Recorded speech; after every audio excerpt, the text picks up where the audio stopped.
I probably have mentioned this before, but in the early 90s, Paul Cain one time called Debbie and I out of a crowd in Kansas City when we were downtown in a large auditorium. We stepped down out of the bleachers and came down onto the main floor. And as he was prophesying over lots and lots of different people, and he says, Mark and Debbie, God is going to give you the gift of tears. And that was, I didn't have a grid for it so much. I had a tender heart that I would respond to the presence of the Lord, of course, but I didn't realize how powerful or how much of a tool I do believe that God's thoughts were about it. He thought that this is going to be one of our tools in our toolbox. You know, you can prophesy, you can lay hands on, you can speak, you can lead worship, and you can have the gift of tears. In our opinion and in our history, it seems as though the gift of tears are one of the tools that helps soften hearts.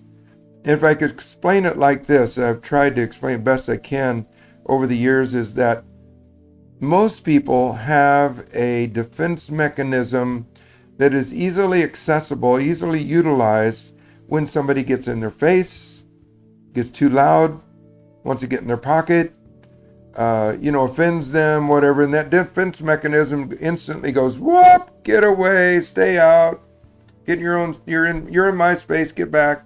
That defense mechanism shuts down, we close our heart, and all kinds of things like that.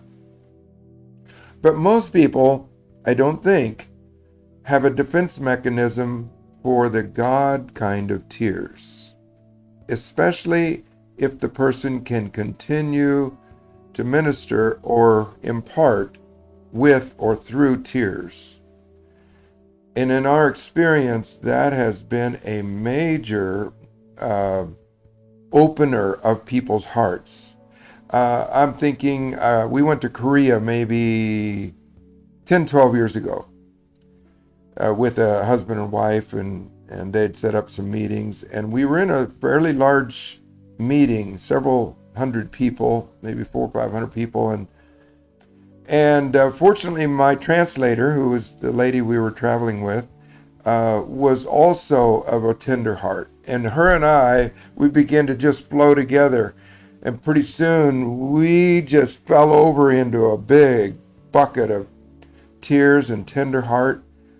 And before you know it, many in this congregation were just, the dam broke. They just didn't have a defense mechanism. They'd not seen tears. It's not common. So they didn't have any old way, I should say, of defending themselves from this wonderful, powerful new tool. And so I've kind of come up with this little phrase that God tears are like a velvet sledgehammer. They so wonderfully can break the hardest stony heart. And the heart says, can you do that to me again? And basically, and mostly, tears come through gentleness. And what heart doesn't like to be treated gently? And so when the package is right, it's one of the most unsuspected surprise packages or tools that God could give us, I think.